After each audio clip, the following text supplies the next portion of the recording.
What's up, YouTube, and welcome back to another beer review here over at Thomas Opent. It's going to be one of my English reviews. Why? This is one of the beers that my buddy Adam over at MerseyBeers sent me over a while ago.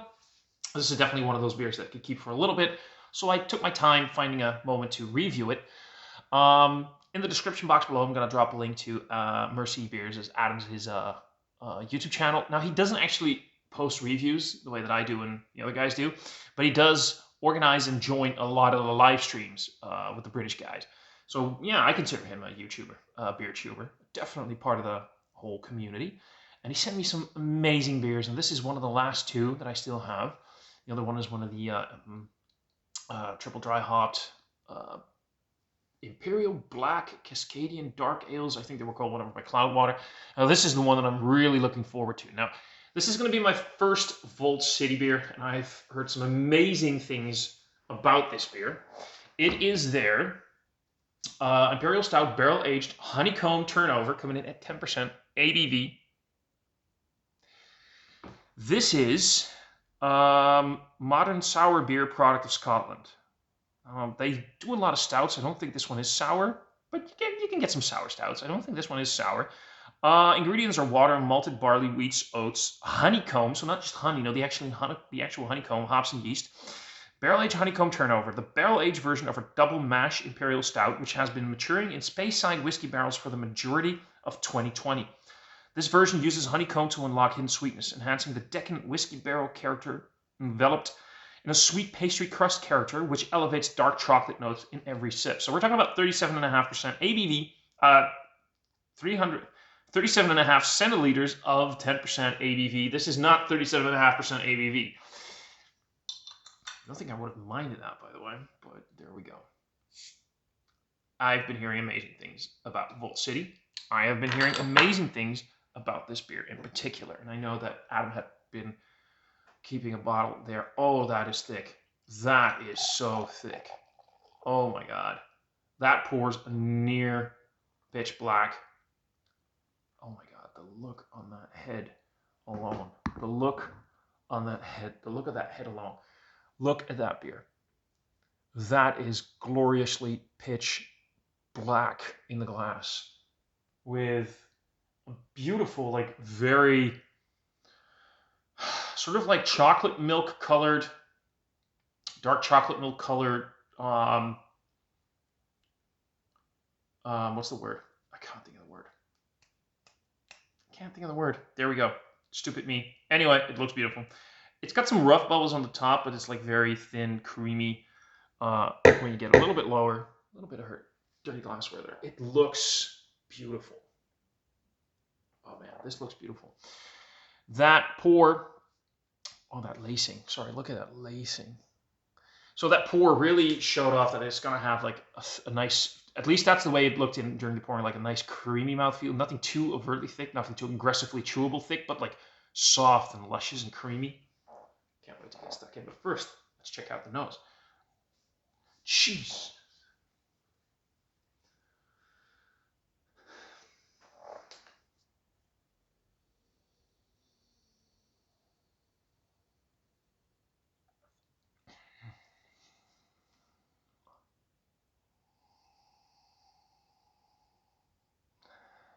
There's so much going on here. There is so much going on here. That is, first of all, it's definitely not sour. That is caramel. That is caramel. That is caramel. That is caramel, caramel, caramel, caramel, caramel. I'm not getting a lot of barrel character just yet, because there's so much caramel there. It's just fucking nuts. There's so much caramel. There's so much sweet, decadent honey. The honey actually...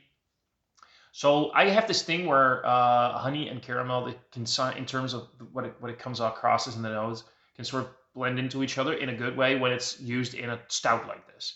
So you get this incredibly, like, the most beautiful, dark roasted, dark toast, like dark bread, roasty, toasty, dark bread with like caramel slathered over it, honey slathered over it while it's still warm. And when it's warm, as soon as you have like warm toast and good quality dark bread toasted, and you spread over honey or caramel or whatever.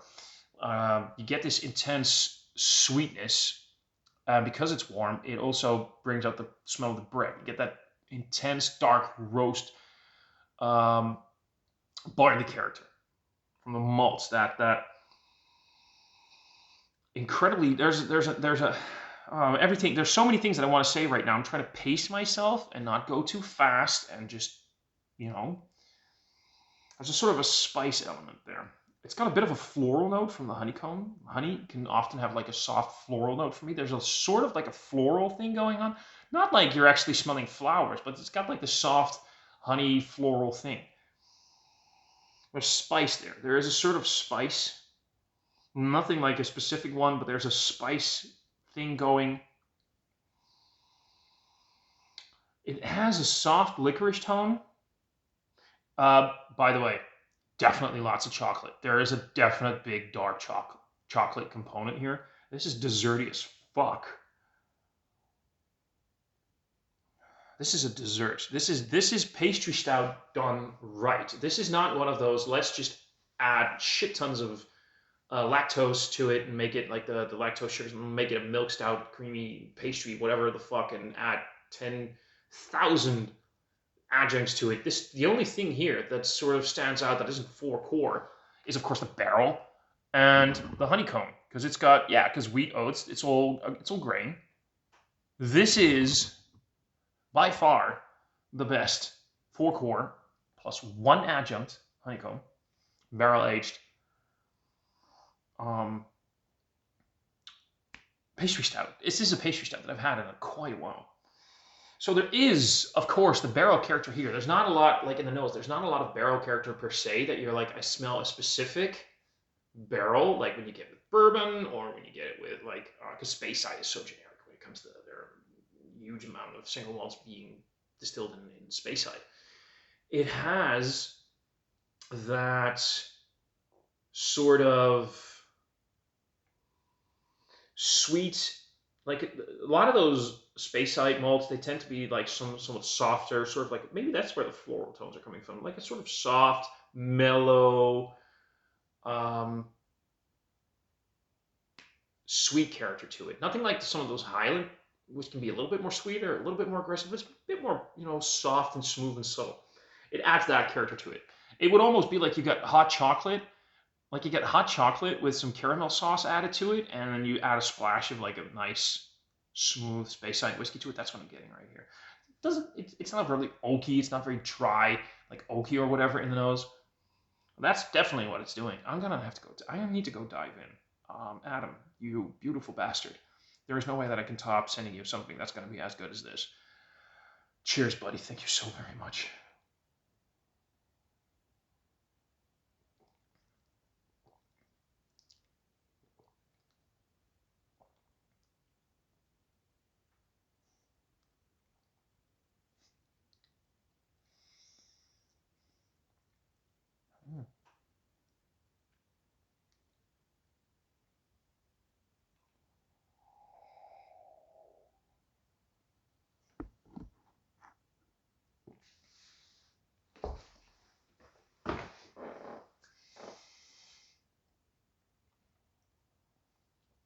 So where the nose doesn't have a lot of that Speyside whiskey thing going on. I have no idea which Speyside whiskey it is. On the palate, especially in the finish,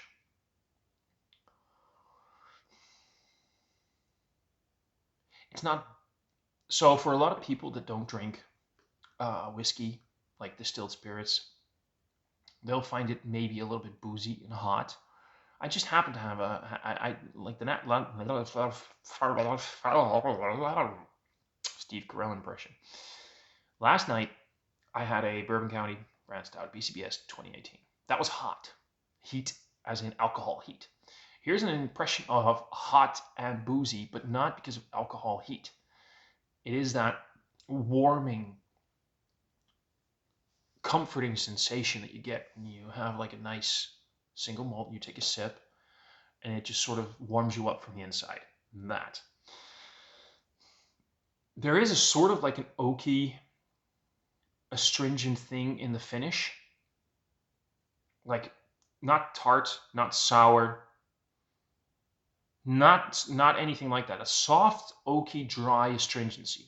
That's the only real part that you go like, okay, because I said something about, you know, sour beer. What did it say again? Modern sour beer. If there is any, it's not sour, sour, sour. It's like that astringent thing. And the rest.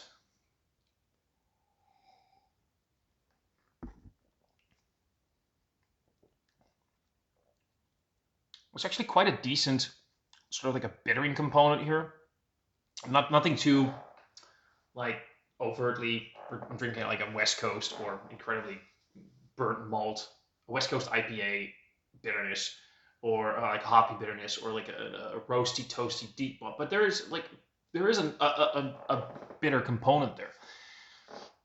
But again, the caramel and honey sweetness, or is a bit of a hoppy thing in the background, or is a sort of like a hoppy, you know, a little bit, but nothing too overtly there. It's just soft, hoppy, that.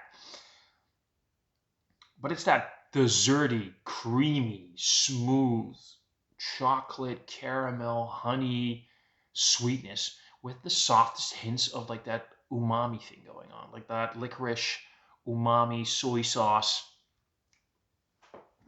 That is decadently fucking awesome.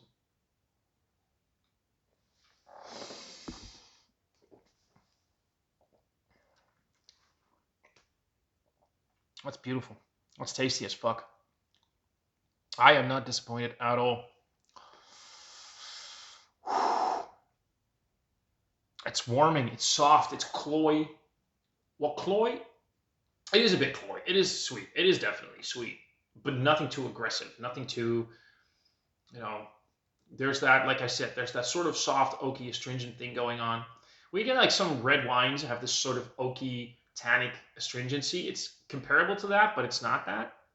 Like it sort of reminds you of that, but not, and it's only very soft and subtle. It's like a little bit of a like, you know. You get that umami thing going on. You get like a bit of a nuttiness. There's like a bit of a roasted nut component in there. All these little things that add to the fact that there's more than just sweetness going on. This is a layered beer. This is a good beer. This is a tasty beer. And this is something that I'm going to very much fucking enjoy for a little bit longer. It's a Sunday afternoon right now. It's like, what is it? It's 3:30 p.m. This is an afternoon delight. Well, no, an afternoon delight is something else. If you know what an afternoon delight is, don't Google it. If you know what an afternoon delight is, drop it in the comments. This is the afternoon delight after the afternoon delight. There you go. That would be something. But this is like a nice little gentle sipper for the rest of the afternoon. And yeah, I like it. I love it. I adore it. And I'm going to savor this a little bit. Savor. It has a soft, savory thing. It's just, Adam, well done.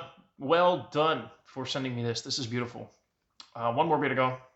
And yeah, there you go. And that's another review for me.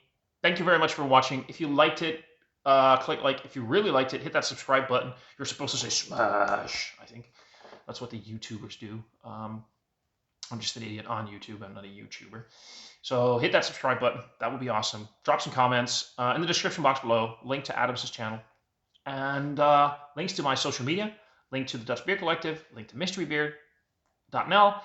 And yeah, see all you guys in another review soon. Cheers.